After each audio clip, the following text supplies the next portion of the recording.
Olá a todos, bem-vindos de volta aqui ao Cantinho Literário. Eu sou a Rita e no vídeo de hoje vou-vos falar das 7 leituras que fiz durante o mês de Abril. Vamos lá?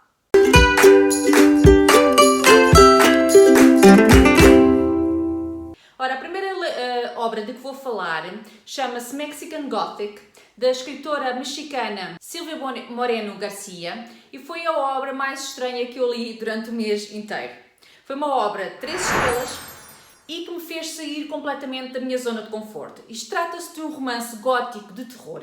Nós temos uma personagem que é uma jovem mulher que vem de famílias de bem, que tem uma vida bastante confortável, ela mora com o pai, é a Noemi. A Noemi é chamada pelo pai, certo dia ela estava na noite, estava numa festa, e é chamada pelo pai, porque o pai está muito preocupado com a prima dela, a prima Catalina, que tinha casado recentemente, e desde que casou e foi viver com o marido, do qual sabiam muito pouca coisa, porque ela casou-se passado pouco tempo de iniciar o namoro. Desde que ela foi morar com o marido, que ela nunca mais deu sinais de vida, deixou de telefonar, deixou de haver contacto. Inicialmente ninguém pensou nada de especial, pensaram só que era uma jovem que tinha casado recentemente e estava a desfrutar do seu casamento, mas a prima escreveu-lhes a pedir ajuda. Ela precisava que fossem ter com ela e precisava de ajuda, ela não estava bem. E o pai diz: tu vais ajudar a tua prima. Ela ficou durante algum tempo a viver na casa onde morava a prima, o marido e toda a família desse tal marido. Logo de início ela é muito mal recebida, ninguém se mostra particularmente satisfeito por ter uma espécie de uma intrusa, uma pessoa de fora a ir para a casa deles, impõem-lhe regras em termos de não fazer barulho, não ouvir música, horas para refeições. Ela não pode sair para ir visitar a cidade, ou para ir às compras, para ir às lojas, etc., sem ser com o motorista deles, e dá a sensação que eles a querem controlar a 100%.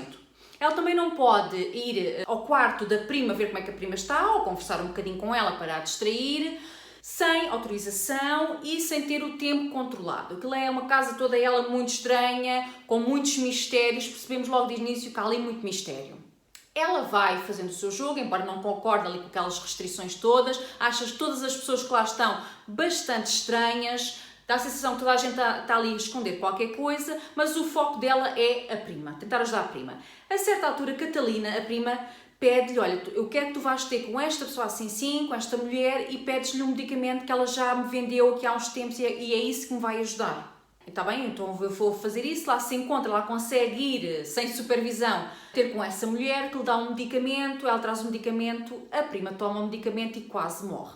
Toda a gente fica a saber o que é que ela fez e começam os dramas a sério. Ela é posta de parte, a prima não melhora, toda a gente está contra ela e chega um ponto, ela começa a sentir-se estranha no seu próprio corpo, ela começa a ter pensamentos muito esquisitos com as pessoas daquela casa.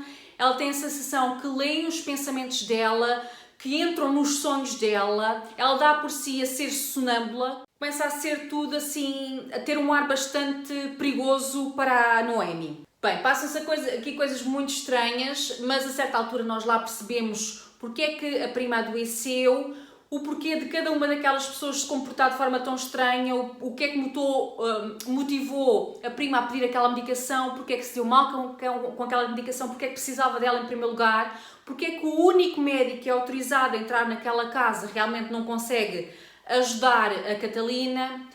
Enfim, é uma história de terror com muito mistério, com suspense. Eu gostei da premissa, mas eu confesso que o porquê das coisas, quando nós finalmente percebemos o que é que está a passar exatamente, não me convenceu totalmente. Eu fiquei um bocadinho aborrecida com a motivação encontrada pela autora para todos aqueles dramas naquela família, daí as 3 estrelas. Depois, li também esta obra, Rainha Vermelha, foi uma prenda que eu recebi no Natal, o thriller do Juan Gómez Jurado, e foi uma obra que eu li agora em Abril, também para participar no projeto da Ana Lopes, En Abril Leemos en Espanhol, que consiste em ler obras em espanhol, idealmente, ou então pelo menos obras de autores espanhóis. E foi o que eu fiz, li este thriller. Nós temos aqui uma dupla que vai tentar resolver alguns crimes. É uma dupla que consiste numa mulher, que é a Antónia Scott, Uma mulher que não tem formação ou credenciais, ela não pertence à polícia, nem é agente, não é investigadora oficialmente, mas é uma mulher com capacidades intelectuais muito acima da média, ela é extremamente inteligente, ela consegue fazer cálculos de cabeça como mais ninguém, ela consegue resolver crimes e já trabalhou muitas vezes de uma forma informal para resolver crimes. E depois temos o John Gutierrez, ele é inspetor, efetivamente, mas é um inspetor, apesar de ele ser muito boa pessoa, ele acaba por se ver metido em alguns trabalhos, em alguns apuros. Ele é acusado de corrupção, por ter sido bom demais, por ser demasiado boa pessoa, mas basicamente ele está metido em sarilhos grandes. Ele corre o risco de perder tudo o que conquistou a nível profissional e é nessa altura que há uma personagem misteriosa que dá pelo nome de Mestre que o vai contactar e dizer: tu estás metido em problemas, mas eu posso te ajudar. Eu faço um favor a ti e apago todas as provas da tua corrupção e em contrapartida tu fazes-me um favor a mim. Tu vais falar com a Antonia Scott, eu vou dizer onde é que ela mora, e vais convencê-la a aceitar uma nova missão e a vir trabalhar connosco. Antonia Scott, ele não a conhecia de lado nenhum e ele nem se mostra particularmente interessado nesta missão, mas não tem outro remédio, porque ele está mesmo metido em apuros, então ele lá vai falar com Antonia Scott. Ela inicialmente diz: ouça, você sabe quantas pessoas já cá vieram, mandadas pelo mestre, não quero saber disso para nada, eu não vou a lado nenhum, não vou sair daqui. Mas, claro, a obra precisa desta dupla e Antonia Scott acabou por concordar, juntou-se a John Gutierrez e lá vão eles numa missão para tentar resolver alguns crimes e o centro desta obra acaba por ser o rapto de uma mulher, a Carla, que é herdeira do homem mais rico de Espanha. Ela é herdeira de um império imenso. Ela é raptada, a pessoa que estava com ela é assassinada. E ela fica em cativeiro durante algum tempo, é uma parte da obra. E basicamente esta dupla, no meio de muitas peripécias, de corridas de carros, de algum humor também, gostei da parte de humor que havia nesta obra, eles vão fazer de tudo para tentar resgatar Carla com vida e tentar que esta mulher volte para a família, ela tem um filho pequeno, que ela volte a ver o seu filho. Nos entretantos, nós temos uma relação muito nova, ainda muito verde, entre duas pessoas que aparentemente não têm nada a ver com uma outra, que é o John e a Antonia. E ficamos a conhecer bastante até da vida pessoal e da vida familiar da Antónia, todos os seus dramas, percebemos o porquê dela estar em casa e não querer aceitar mais missões, o que aconteceu com o marido, a relação com o filho, a relação problemática com o pai, etc. Então temos aqui um pouquinho de drama familiar com a tentativa de resolver um crime e resgatar uma vítima de rapto. Foi uma obra que eu gostei bastante de ler, não sei se vou ler o segundo, este foi a oferta de prendinha Natal, o segundo não o tenho e acho que ainda não está publicado em Portugal, mas isto tem uma continuação que, segundo o próprio autor, vai ter novamente Antonia Scott, vai ter esta dupla, e portanto fica aqui a recomendação de Rainha Vermelha, uma obra 4 estrelas. Outra obra que eu li durante o mês de Abril foi esta do Stephen King, 11/22/63, é uma data, ou seja, 22 de novembro de 1963. Eu já falei aqui um pouquinho desta obra durante o vlog de leitura semanal que eu publiquei há umas semanas. Na altura ainda estava a ler, ainda estava na primeira metade da obra, então falei apenas sobre os aspectos iniciais. Esta obra é bastante avolumada, são mais de 700 páginas, portanto tem aqui muita coisa, mas basicamente foi uma agradável surpresa. Esta obra tem um pouquinho de tudo, é uma obra de ficção científica, tem o nosso protagonista, o Jake Epping, que é um professor de ensino para adultos, ele trabalha numa escola em Maine, ele é divorciado, vive sozinho, não tem filhos, portanto, a certa altura, ele é levado a mergulhar em toda uma aventura que o leva a viajar no tempo, a viajar para um tempo em que ele nem sequer era vivo, 1958 mais precisamente.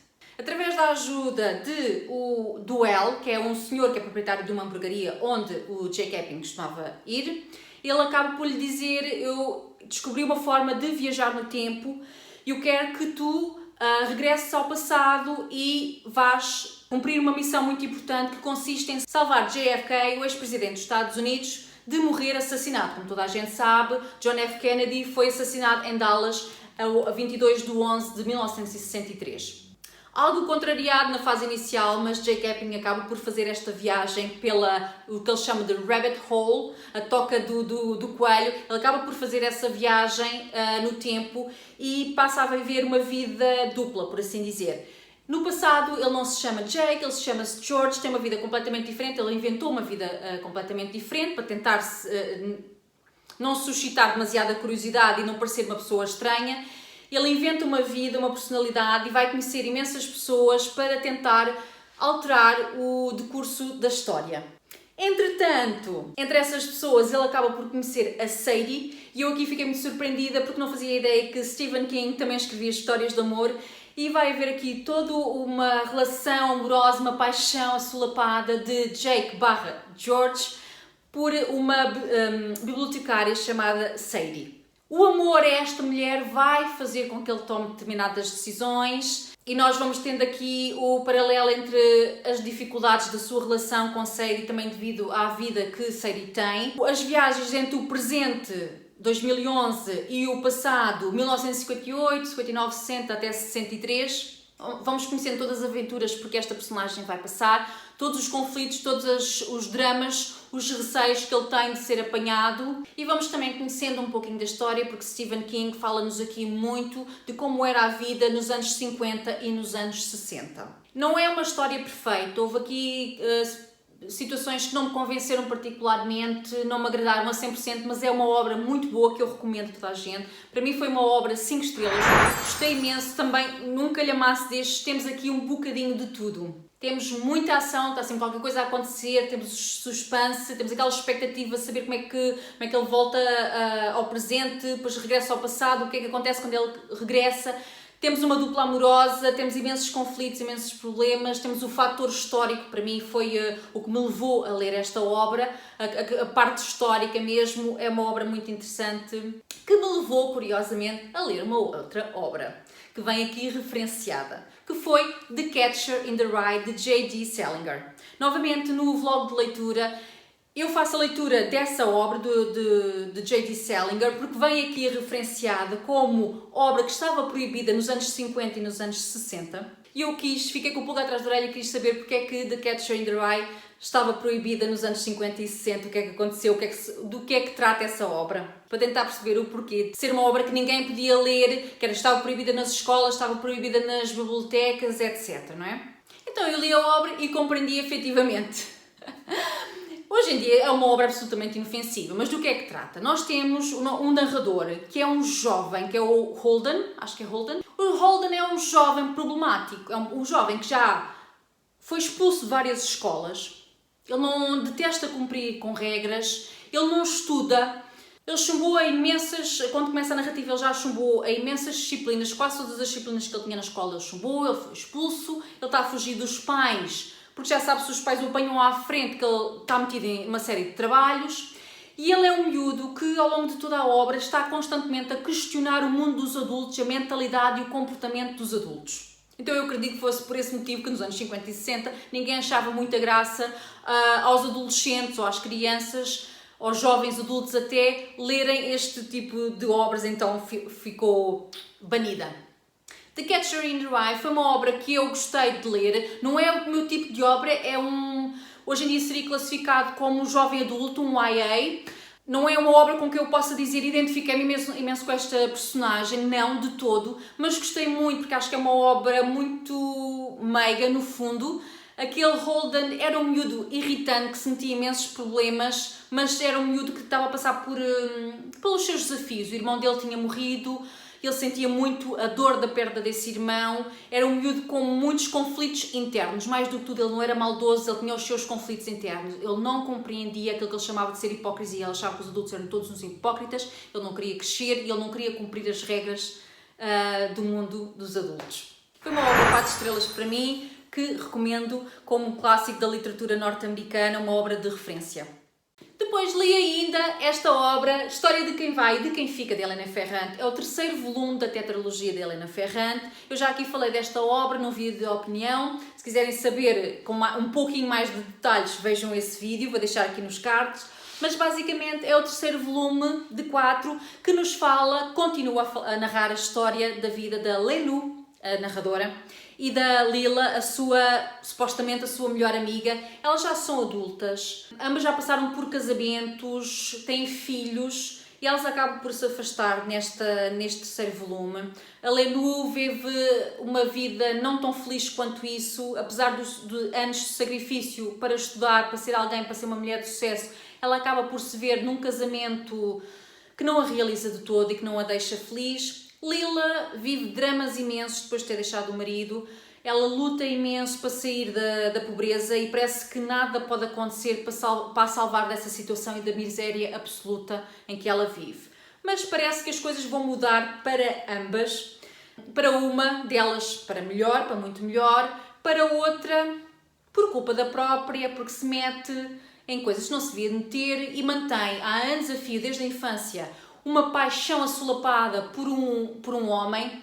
Parece que as coisas também vão mudar e vão mudar para pior. E quem lê o terceiro volume vai ler o quarto, não é? Obviamente. Eu até tenho estado a adiar, tenho estado com outras leituras a adiar ler o quarto volume porque é o último, mas eu vou pegar brevemente no quarto volume desta tetralogia para saber como é que acaba esta história, o que é que acontece à Lila, o que é que acontece à Lenu, mas eu estou muito receosa por estas duas meninas. Em abril, ouvi ainda o audiobook do Born a Crime, de Trevor Noah. Eu já há algum tempo queria ler esta obra, mas disseram-me que o audiobook era extraordinário porque é narrado pelo próprio Trevor Noah. Eu já conheço o apresentador / comediante do programa que ele tem, do Daily Show. Gosto muito dele como figura pública, acho muito engraçado, já tinha ouvido algumas histórias sobre a vida dele, que ele já contou no programa dele. Ele teve uma história de vida, tem uma história de vida muito peculiar. Ele nasceu na África do Sul, na altura do Apartheid, filho de uma mulher negra e de um homem branco. Ou seja, ele nasceu um crime, por assim dizer, porque não era legal uma pessoa de raça negra juntar-se e procriar com uma pessoa branca. Não era de todo, eles não podiam socializar, não podiam estar no mesmo espaço, portanto, obviamente, não podiam fazer filhos juntos. E foi isso que a mãe dele decidiu conscientemente, deliberadamente fazer. Ela namorou com o pai dele, um homem de descendência suíça e alemã, e propositadamente ela engravidou do Trevor. O livro, o audiobook é maravilhoso, a narrativa, a história dele é mesmo extraordinária, é uma história de vida espetacular. Não pela felicidade em que ele viveu, de todo, ele passou por muitas dificuldades, por uma pobreza extrema. A mãe dele acabou por se juntar com outro homem, o homem bebia demasiado, houve ali muitas situações muito complicadas, mas ele também consegue contar tudo, provavelmente devido ao distanciamento temporal, e porque ele é comediante, ele consegue contar tudo assim com graça, não é? Nós a certa altura damos por nós a rir de desgraças, mas desgraças muito, muito sérias e muito, muito graves. É um livro extraordinário que eu recomendo a toda a gente, Born a Crime, também existe traduzido para português, Nasci um Crime. Penso que é isso, eu vou deixar aqui a imagem da edição portuguesa. Leiam ou ouçam o audiobook porque não se vão arrepender, é mesmo uma obra 5 estrelas, sem qualquer margem para dúvida. Adorei ouvir a história de vida do Trevor Noah, das suas peripécias a crescer, a vida com a mãe, com os cães, os episódios com os cães, os negócios que ele arranjou para ganhar dinheiro, as namoradas, chorei a rir com a história das namoradas, fantástico. E por fim, a sétima obra deste mês de abril foi The Giver of Stars, ou na edição portuguesa As Mensageiras da Esperança, de Jojo Moyes. Já tinha ouvido aqui muita gente no BookTube a dizer muito bem desta obra. Confesso que não gostava, pensei que era capaz de gostar, sim, pela premissa, achei interessante, mas adorei. The Giver of Stars, ou As Mensageiras da Esperança, é um romance histórico que se passa nos Estados Unidos, no estado de Kentucky, mais precisamente, durante os anos 30, os anos da Grande Depressão. E narra a história de um grupo de mulheres, aliás, de uma comunidade, mas em particular de um grupo de mulheres, que trabalham como bibliotecárias, de certa forma. Elas montam a cavalo e vão levar os livros à população que vive em zonas de muito difícil acesso, para permitir que essas pessoas tenham acesso à literatura e tenham ali um hobby, um passatempo que as ajude durante os tempos mais difíceis. Portanto, são 5 mulheres extraordinárias. Isto tem inspiração na realidade, porque existiu mesmo este projeto, as Pack Horse Librarians. Eram bibliotecários de uma biblioteca ambulante, uma biblioteca itinerante, porque elas iam de cavalo, percorriam ali várias zonas do estado para convencer as pessoas a ficar com livros para lerem. Parece uma coisa bastante inocente e sem muito que se lhe diga, não fosse estarmos num período da história muito conturbado, elas serem mulheres e haver toda uma panóplia de homens que achavam muito mal as mulheres andarem por aí a cavalo, o que é que elas andam a fazer e porque é que elas andam a dar de livros, que livros são esses, que histórias são essas que elas andam por aí a distribuir. Havia homens muito arrogantes que tentavam por tudo limitar os direitos das mulheres e que achavam muito mal as mulheres lerem outra coisa que não fosse a Bíblia. De entre estas 5 mulheres, houve 2 que se destacaram na história. Uma delas é Alice, uma mulher britânica, que casou com um homem norte-americano, um jovem norte-americano, muito bem apessoado, Bennett, e ela achou que ia ser super feliz com ele e constituir família. Ela estava desejosa para começar a vida com ele, mas rapidamente ela percebeu que o casamento não ia ser uma história encantada como ela imaginou. Bennett nunca foi o marido ideal, e ela acabou por ter imensos problemas, sobretudo com o sogro. O sogro era uma criatura que é aqui o nome certo, ele era uma pessoa muito arrogante, que lhe fez muito mal. Ele estava sempre a pensar como é que ia ofender, atacar e prejudicar severamente esta mulher e as restantes mulheres, as bibliotecárias, porque ele achava muito mal aquilo que elas faziam.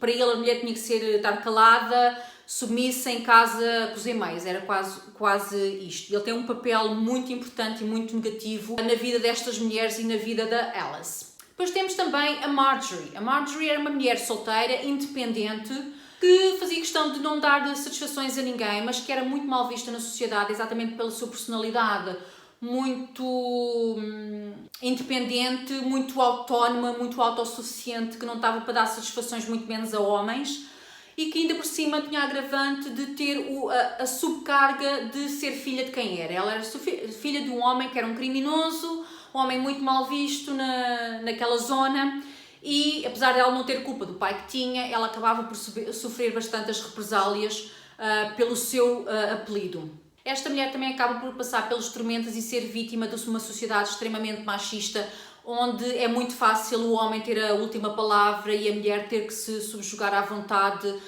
dos homens. Ora, esta foi uma obra maravilhosa, foi uma surpresa muito agradável, uma obra 5 estrelas, adorei ler. É uma obra que aborda, como já perceberam, a temática do papel das mulheres na sociedade, do machismo, sexismo, o poder que o homem tem sobre a mulher, mas também é uma história de amor e é uma história de esperança, e não será em vão que no título em português a obra se chama As Mensageiras da Esperança, porque no fundo era isso que estas mulheres faziam, andavam a cavalo pelas zonas mais difíceis para levar literatura e levar esperança às crianças e às mulheres e a toda a gente que tivesse coração e predisposição para conversar com elas e para aceitar os livros que elas, de uma forma tão amorosa, tão simpática, disponibilizava para a população. Foi uma obra que eu adorei ler, não só pela história em si, mas este fator de realidade, de inspiração em mulheres que realmente existiram e que fizeram parte do projeto de Eleanor Roosevelt, ex-primeira-dama, casada com o presidente Franklin Roosevelt. Ela criou este projeto de bibliotecas itinerantes, das mulheres andarem a cavalo a distribuir literatura, então achei que foi assim a cereja no topo do bolo e uma excelente ideia para uma obra literária por parte da autora Jojo Moyes. Ficam aqui as minhas recomendações de leitura.